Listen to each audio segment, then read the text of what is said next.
대학 과제에 챗 GPT 사용해도 될까요? 됩니다. 적어도 이 교양 수업에서는요. 서울사이버대학교 전기전자공학과의 한 교양 수업 공지입니다. 과제, 중간고사, 기말고사 대출 시 챗 GPT 사용 허가.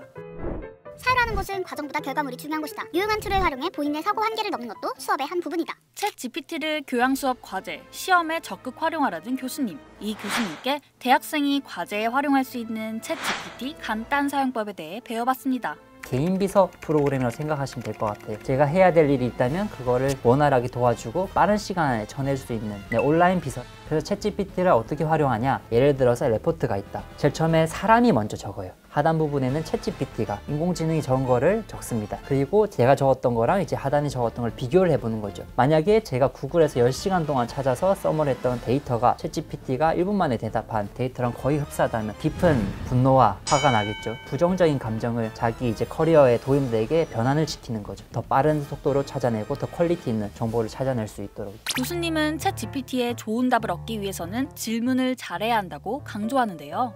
질문을 어떻게 하느냐에 따라서 A라고 나올 수도 있고 B라고 나올 수 있고 경우의 수가 워낙 많기 때문에 질문을 잘 하는 게 아마 가장 중요하지 않을까. 옛날에는 답변을 어떻게 하는지가 중요했지만 이번엔 질문을 어떻게 하는지가 중요한 시대가 조금 빨리 온 것 같습니다. 과제할 때 유용하게 쓸 수 있는 챗 GPT 질문법에 대해 알아봤습니다.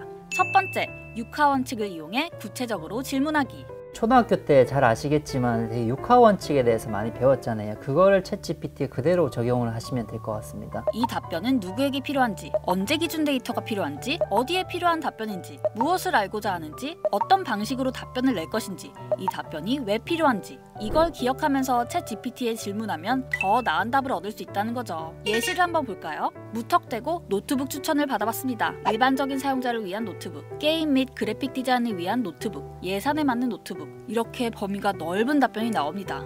좀 더 정교하게 질문을 해봤습니다. 나는 누구이며 언제 쓸 것이며 예산, 특징 라는 정보를 넣어 노트북 추천을 받아왔습니다. 대학생을 위한 저렴한 노트북에 딱 맞게 추천을 받을 수 있었습니다. 두 번째, 영어로 질문하기. 챗 GPT에 한글로 질문해도 답을 얻을 수 있긴 합니다. 하지만 영어로 검색하면 더 나은 답을 얻을 수 있다는데요. 챗 GPT가 그 학습한 양이 98% 이상이 영어 데이터인 걸로 알고 있어요. 한국 데이터는 1%도 안 되는데, 그래서 이제 영어로 물어봤을 때는 좀 더 정확하게 답변을 하는 경향이 있습니다. 그래서 한글과 영어 두 가지로 같은 질문을 해봤는데요. 한글 질문을 영어로 번역한 뒤 챗 GPT에 넣어봤습니다.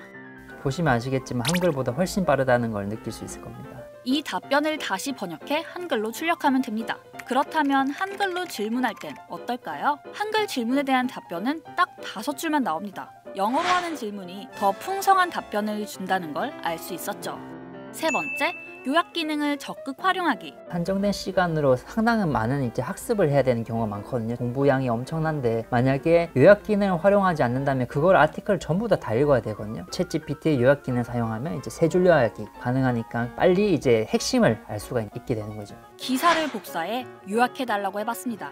긴 기사를 7줄로 간단하게 줄여줍니다. 시간이 부족할 때 유용하게 쓰이겠죠? 네 번째, 마음에 드는 답이 나올 때까지 반복하기. 챗 GPT가 아직까지 완벽한 툴이 아니다 보니까 미묘한 질문 차이에도 차이가 큰 결과값을 출력할 때가 되게 많거든요. 자기가 원하는 완벽한 대답이 나올 때까지 최소 3번이나 4번 정도 돌려봐야지 자기가 생각하는 거랑 거의 유사하게 나올 거라고 생각이 됩니다. 같은 질문이라도 다양하게 물어보면 더 풍성한 답변을 얻을 수 있다는 거죠. 만약 교장의 의무에 대해 리포트를 작성한다. 아래 3가지 문장으로 질문을 달리해보면 다양한 답변을 받을 수 있습니다. 이 답변을 조합해 나만의 답을 만들어내면 되는 거죠. 다섯 번째, 여유가 있다면 유료 버전을 활용하기. 장점 1, 속도가 빠르다. 유료 버전을 쓰게 된다면 이제 속도도 몇 배 빠르고요. 장점 2, 사용자가 많을 때 에러가 안 난다. 유저들이 많이 썼을 때 서버에서 과부하됐을 때 셧다운 시키는 걸로 알고 있습니다. 무료 버전 사용자분들 낮에 챗 GPT 사용하면서 에러 날 때 많으시죠? 유료 버전을 쓰면 그런 일이 잘 일어나지 않는다고 해요. 마지막, 개인정보는 입력하지 않기. 챗GPT를 사용하실 때 정말 유의하셔야 될 게 있는데, 첫 번째는 개인정보를 절대 입력하시면 안 되고요. 두 번째는 회사 기밀이라든지 예민한 문제의 정보를 입력하시면 안 됩니다. 챗GPT가 이거를 학습을 해서 다른 유저에게 출력해주는 경우가 있을 수도 있고요. 챗GPT 개발자가 이 정보를 악의적으로 사용할 수가 있고요. 만약에 대비해서 오픈 AI 회사의 서버가 해킹당했을 때 개인정보나 이게 유출이 될 수 있거든요. 교수님이 알려준 활용법을 바탕으로 과자 마케팅에 대한 리포트를 기획해봤습니다. 우리는 과자를 판 회사입니다. 이번에 매운 새우깡이 출시돼 마케팅하고 싶습니다. 어떻게 전략을 수립해야 할까요? 6가지 방법을 알려주는데요. 이제 마케팅에 대해서 이렇게 쭉 알려줬잖아요. 근데 이제 매운 새우깡에 대한 정보가 좀 없으니까 이걸 강조를 하는 거예요. 한국 사람들은 매운 음식을 좋아하는데 이런 사람들의 관심을 어떻게 하면 끌 수 있을까요? 추가 질문을 하는 거죠. 매운 음식 관련 퀴즈 대회라는 새로운 아이디어가 추가됐습니다. 이렇게 나온 아이디어를 발전시켜 리포트 작성에 활용해도 되겠습니다. 교수님은 챗 GPT를 연애에도 활용할 수 있다고 하는데요. 롯데월드에서 첫눈에 반한 상대에게 성공률 높은 메시지를 보내는 법.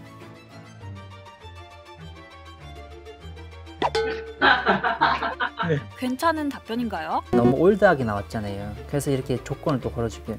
10대 말투와 스타일을 추가해 조금 더 자연스럽게 바꿔봤습니다. 회전목마를 주제로 색다른 메시지도 가능합니다. 완벽하진 않지만 팁을 얻을 수 있습니다. 챗GPT를 아직 1살짜리 천재 애기라고 생각을 하거든요. 1살짜리 친구한테 너는 왜 운전을 못해? 왜 돈을 못 벌어와? 이러진 않잖아요. 챗GPT가 지금 어마무시한 속도로 돈을 태우고 있어서 저는 유저들이 챗GPT를 버그를 수정을 하고 더 업그레이드하는 직원이라고 생각을 하거든요. 아마 뭐 2, 3년 정도면 우려하는 부분들이 한계점들 다 극복되지 않을까. 예전에 가수라는 직업은 전부 다 라이브로 노래를 불렀었잖아요. 근데 이제 기술이 발전을 하면서 상당히 많은 직업들이 또 파생이 됐거든요. 음반 기획자, 뭐 음원 사이트, 기획사라든지 아니면 마케터, 이제 상당한 많은 직업들이 파생이 됐거든요. 제주는 챗GPT가 부리고 돈은 한국인이 번다 라고 좀 적용을 해봤으면 좋겠어요. 이거를 이제 규제하고 쓰지 말라는 게 아니라 이거를 잘 활용을 해서 새로운 직업을 대해서 선점을 한다면 좋은 기회가 아닐까 생각이 됩니다. 학교 과제에 마케팅 기획에 연애까지 도와주는 챗 GPT의 대단한 능력. 챗 GPT와 우리는 앞으로 어떻게 공존하게 될까요? 효율적이고 안전하게 인간의 일상을 돕는 기술로 자리 잡길 바라봅니다. 이번 영상을 만든 PD가 추천하는 영상도 보고 가세요. 스브스 뉴스의 다른 영상을 즐기시려면 구독 버튼을 꼭 눌러주세요.